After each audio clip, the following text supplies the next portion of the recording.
Bueno, continuamos con neoclásicos. Vamos a empezar con la parte 2 de estos autores. Antes del receso lo que vimos fue los contenidos teóricos, los aportes principales, y ahora nos vamos a focalizar más que nada en la parte práctica. Como ya les había comentado, estos autores son los que incorporan todo lo que es gráficos, matemática a la economía, y son los ideadores de la conocida ley de oferta y demanda, ¿sí? Que seguramente la escucharon nombrar, pero bueno, lo que vamos a hacer ahora es entender un poquitito cómo se lleva a la práctica. Definimos primero qué es un mercado. Es el lugar físico o no, hoy en día, ¿no? Donde los compradores y vendedores de bienes y servicios entran en contacto para comercializarlos. Los precios funcionan como equilibradores. Si son muy bajos, estimulan el consumo, pero desalientan la producción. Y si son altos, ocurre lo contrario. Se llama precio la relación de cambio de un bien o servicio por dinero en unidades monetarias. En el mercado participan las personas que ofrecen sus bienes, que los vamos a llamar oferta, y las personas que adquieren los mismos, que son la demanda. Ahora, dependiendo quiénes sean los que ofertan, la demanda será distinta. Fíjense que si el que ofrece es el productor, los demandantes son los mayoristas, los minoristas y los consumidores finales. Si ahora el que ofrece es el mayorista, ¿sí? Ahora tenemos como demandantes a los minoristas y consumidores finales, y finalmente si es un minorista, un comercio de barrio el que está ofertando, solamente lo hace hacia los consumidores finales. Definamos qué es la demanda. Se llama demanda la cantidad de bienes o servicios que los consumidores desean y pueden comprar. Esto es importante. Yo puedo querer comprar algo, ¿sí? Puedo querer comprarme el teléfono celular más caro que exista, pero si yo no puedo, o sea, si yo deseo comprarlo y no puedo hacerlo, no formo parte de la demanda. Se tienen que dar las dos cosas a la vez. Tengo que querer comprar algo, pero además tener el poder adquisitivo para poder acceder a ese bien. Y se establece una ley de demanda que ustedes intuitivamente ya la conocen, más allá de no haberla visto nunca en economía, que lo que hace es establecer una relación inversa entre precio y cantidad demandada. En economía, quizás en algún momento ya se los nombré a esto yo, se utiliza mucho simbología con letras. Pero como esta es una ciencia que obviamente está profundizada desde el idioma inglés, utiliza muchas de las letras, representan la palabra en inglés. Precio es price, por eso está en la P, y fíjense que la cantidad demandada se representa con Q y una D en minúscula, porque Q viene de quantity, de cantidad en inglés, ¿sí? Nos van a aparecer bastante esta simbología. Entonces, ¿qué significa una relación inversa? Esto intuitivamente cada uno de ustedes, como decía antes, ya lo saben. ¿Qué sucede si aumenta el precio de las cosas, de cualquier bien? Seguramente ustedes en este momento están pensando, bueno, si algo sale muy caro, la gente no lo va a comprar. Bien, precisamente es eso lo que nos muestra la ley de demanda, que si aumenta el precio de un bien, disminuye la cantidad demandada, y si sucede lo contrario, si baja el precio, la gente va a demandar más el bien, por eso se incrementa la cantidad demandada. Esta es la ley fundamental de la demanda. Como pueden ver, todo depende de lo que suceda en el precio. Entonces, ¿cómo se representa esto? A través de una gráfica, de unos ejes cartesianos como los que han visto en matemática cuando grafican una función lineal o una cuadrática, ¿sí? Esa gráfica va a representar el precio del bien y la cantidad demandada. ¿Cómo se hace? Mediante una tabla de valores donde la variable independiente es precio y la variable dependiente es la cantidad demandada. Acá hago una aclaración. Acá está la gráfica, ahora la explicamos, pero hago una aclaración que es importante. En economía, la variable independiente, precio, se grafica en el eje vertical, en el eje Y, y la variable dependiente, cantidad, en el eje horizontal de las abscisas. Es a la inversa de cómo lo trabajan en matemática. Cualquiera uno de ustedes me diría, no, pero los precios tendrían que ir en el eje horizontal porque es el eje X. Bueno, les comento que en economía, Marshall, ya lo hemos charlado cuando vimos los autores, fue el que desarrolló la teoría del equilibrio, de los equilibrios parciales, y fue él quien empezó con el tema de la gráfica, ubicándole la variable independiente en el eje Y. Y así quedó. Con lo cual las gráficas siempre se trabajan de esta manera. Imagínense como que quizás debería haberles puesto las tablas al revés, pero bueno, es una cuestión de costumbre, ¿no? Que la variable independiente precio siempre va a ir en el vertical y la dependiente va a ir en el horizontal. Entonces, ¿cómo se hace esto? Son ejes, puntos coordenados, como los que trabajaron en matemáticas. Fíjense que bueno, no marqué los ceros, pero para precio 0 la cantidad demandada es 12. ¿Qué significa? Que me tengo que parar en 0 y subir, perdón, y ven, ahí me falló el inconsciente, y moverme hasta el 12. Ese punto no está marcado acá porque no marqué el punto 0, pero fíjense que cuando el producto sale 50, la cantidad demandada es 10. Me paro en 50, me muevo hasta 10. Cuando el producto vale 100, la cantidad demandada es 8. Y así sucesivamente, ¿sí? Son puntos, puntos coordenados que se van uniendo. ¿Qué aclaraciones hay que hacer acá? Que en matemática se utiliza, en economía se utiliza la frase ceteris paribus, una frase en latín que significa que todas las variables, excepto la que se estudia, se consideran constantes. Como estamos hablando de una ciencia social, eh, puede variar el precio, pero pueden darse distintas cuestiones alrededor en simultáneo. Entonces, para poder hacer el análisis, estamos suponiendo que todo lo demás se mantiene constante, no varía, y que lo único que varió fue el precio, para poder hacer la gráfica. En el ejemplo se puede observar que la pendiente de la curva de la demanda es decreciente. Fíjense que siempre disminuye.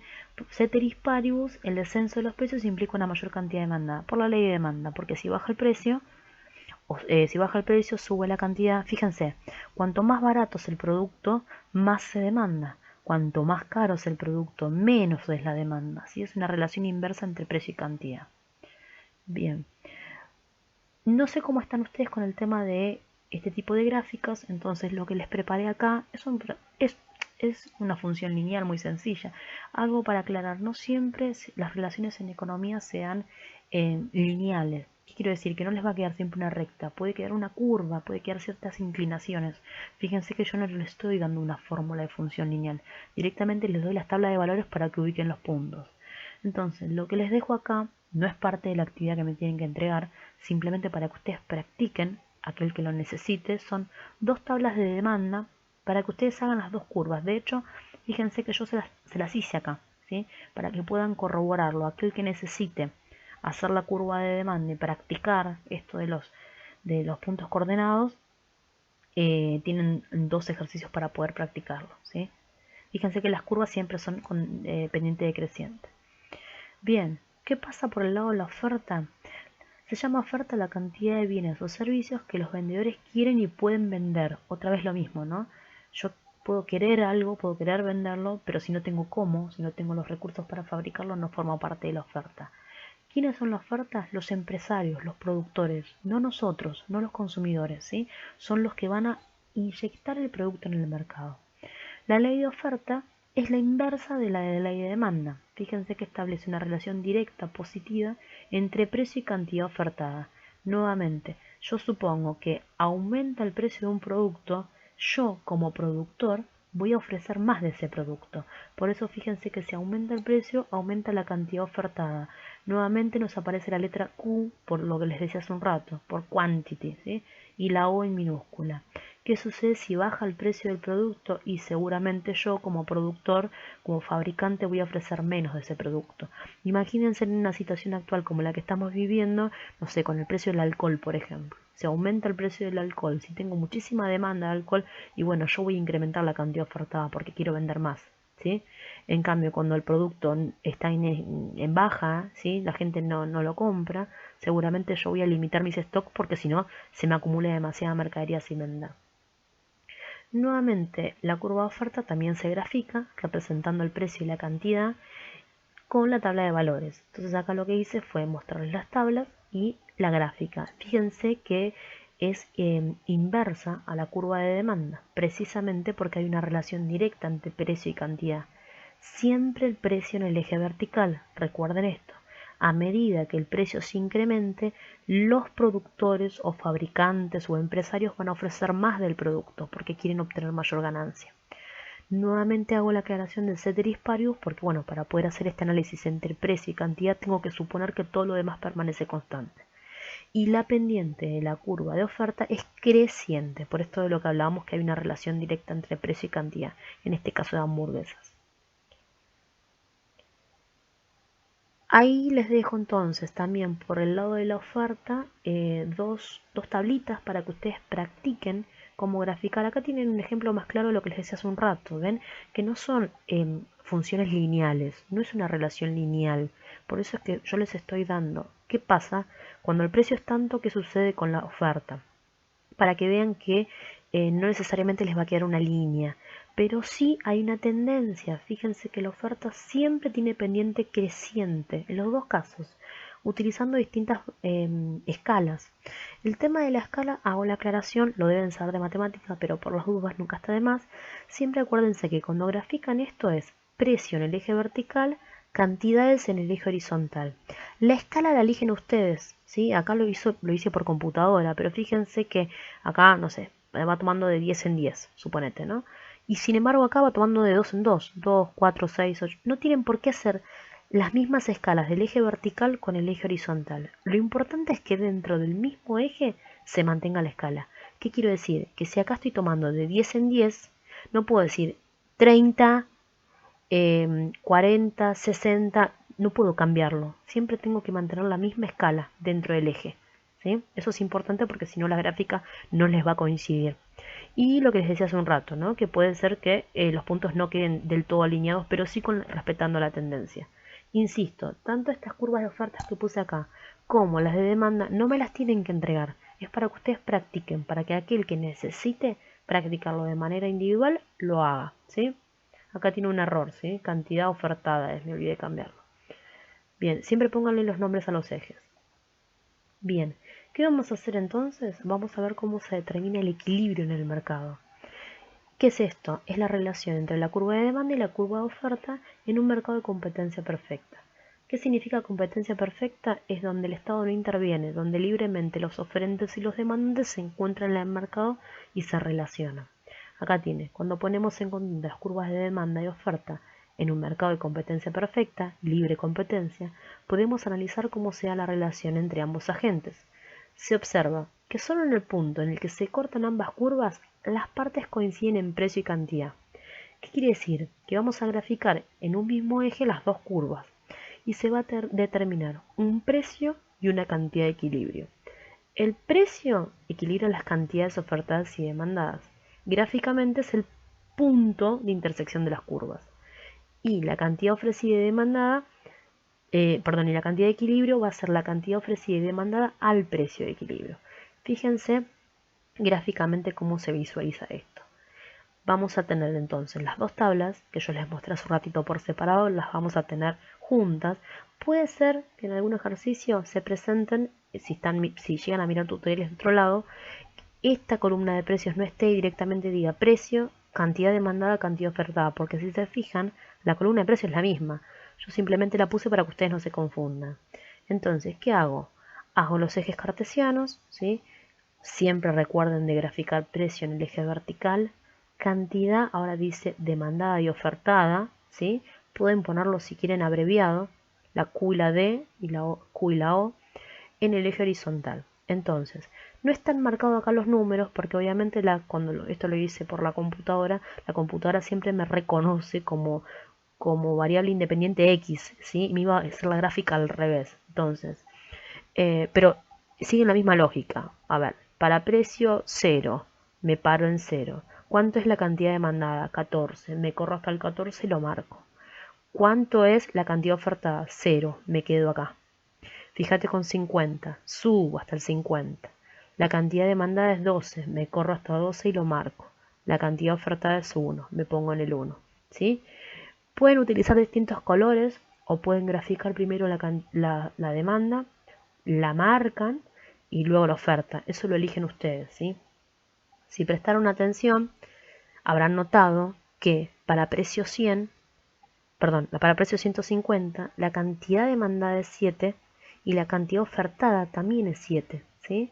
Cuando me paro en precio 150, de la hamburguesa, si seguimos con ese ejemplo, voy a determinar un punto en el que la oferta y la demanda coinciden, el punto de intersección. Ese es el punto de equilibrio del mercado. Ese es el punto óptimo en el cual la oferta y la demanda van a estar de acuerdo, ¿sí? ¿Qué quiere decir? Que si el precio de la hamburguesa es de 150, tanto los oferentes como los demandantes van a estar en acuerdo, ¿sí? Van a preferir esa situación. Por eso es el punto de equilibrio. Bien, y aclaración, que esto ya lo dije, pero por las dudas, si vos te acordás, es importante que la oferta siempre tiene pendiente creciente y la demanda siempre te queda con pendiente decreciente. Insisto, ojo cuando marquen los puntos, no se confundan. Si van marcando como lo acabo de explicar yo, suponete, para precio 200, 4 la demanda y 10 la oferta, márquenlos con colores distintos, porque la idea es que ustedes unan los puntos y diferencien una curva de la otra, si no se pueden llegar a confundir. Si no, para evitar esos problemas, primero grafican una curva y luego la otra.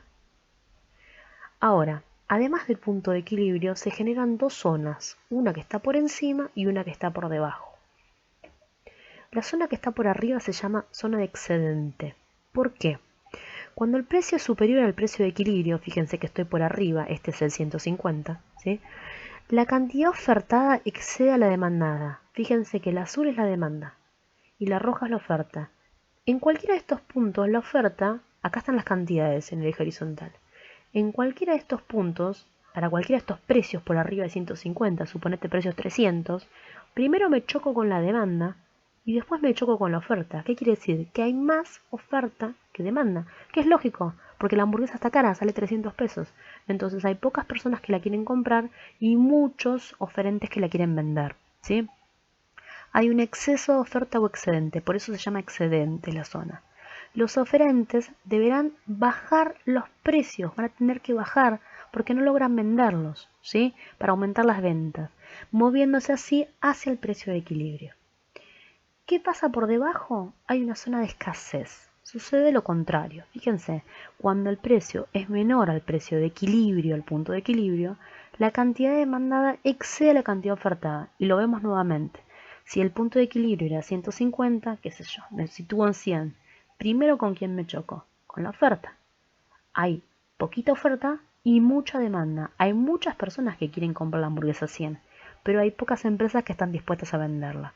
Entonces, hay un exceso de demanda, hay mucha gente y poco producto. Los oferentes, ¿qué van a hacer? Se van a dar cuenta que hay gente que quiere comprar el producto, entonces van a subir los precios, debido a que muchos compradores intentan conseguir el bien escaso, por lo que el precio tenderá a alcanzar el equilibrio. Fíjense que siempre voy hacia el equilibrio. ¿Qué es lo último respecto a esto? Es un pequeño cuadro que resume lo que sucede en cada uno de los puntos, sea el punto de equilibrio o no. Fíjense, acá volví a graficar la misma gráfica, la traje acá para que no estemos yendo y viniendo por el PowerPoint para poder verla. Tenemos entonces el punto de equilibrio, la zona de excedente y la zona de escasez. ¿Qué muestra el cuadro? ¿Qué sucede en cada uno de los puntos? Fíjense, cuando el precio es 200, estoy por acá arriba, la cantidad demandada es 4 y la cantidad ofertada es 10. Esto ustedes lo ven en la tablita de valores que estaba antes, ¿sí? Acá no lo tengo marcado en el gráfico, pero está en la tabla de valores. Cuando el precio es 50, estoy por abajo, la cantidad demandada es 12 y la cantidad ofertada es 1. Estaría más abajo, ¿no? Acá, estaría 1. ¿Qué sucede en la situación de mercado? Perdón, me olvidé. Fíjense, cuando el precio es 12, ¿dónde caigo? En excedente. ¿Qué tendencia va a haber del precio? A que baje. ¿Y qué tendencia va a haber de la producción? A disminuir. Y fíjense que cuando estoy en 50, la situación es al revés. La situación del mercado es escasez. El precio va a tender a subir y la producción también. Y la tercera posibilidad obviamente es en 150, que hay una coincidencia de cantidades de demandadas y ofertadas. Ese es el punto de equilibrio, ahí no tiendo a moverme, ¿sí? Este es el cuadro de análisis. Estos 4 puntos yo los elegí al azar, ¿sí? Podrían ser cualquiera de los que teníamos en la tabla. Simplemente la idea es mostrar qué sucede en cada situación distinta. Bien, entonces, ¿cuál es la actividad? ¿Qué es lo que ustedes tienen que hacer? Graficar las curvas de oferta y demanda en el mismo eje, lo que acabo de hacer yo. Determinar el punto de equilibrio, zona de excedente y escasez, esto es marcarlo, como lo marqué yo, ¿sí? Que me hagan esto mismo. Y realizar el cuadro de análisis para 4 precios a elección. ¿Qué quiere decir? Eligen ustedes 4 precios de las tablas que yo les voy a dar y hacen el cuadro de análisis. Y acá tienen los 2 mercados que les doy para hacer. Esta es la actividad que ustedes me tienen que entregar, ¿sí? Tienen las tablitas de valores en ambos casos, en el mercado de azúcar y en el mercado de chocolates. Hacen la gráfica en el mismo eje cartesiano, lo que les acabo de mostrar yo acá, ¿sí? hacen esta gráfica marcándome los 3 puntos. Es importante que los marquen, ¿sí? Y luego hacen el cuadro de análisis para 4 precios. Fíjense que son 2, 4, 5 precios, eligen 4 de estos y hacen el cuadrito de análisis que les acabo de mostrar yo. Y respondan la preguntita que tienen abajo, ¿sí? La preguntita tiene que ver con la ley de oferta y demanda, así que miren un poquitito el gráfico y que intenten interpretarlo. Bueno, hasta ahí. Entonces, la actividad, lo que ustedes tienen que entregar son el ejercicio 1 y el ejercicio 2. Lo anterior, las cosas que les mostré de oferta por separado y de demanda por separado, es simplemente para que ustedes practiquen. Obviamente, espero haber sido lo suficientemente clara. Si no se entiende, me dicen y vemos de armar algo adicional o algo para aquel que lo necesite, ¿sí?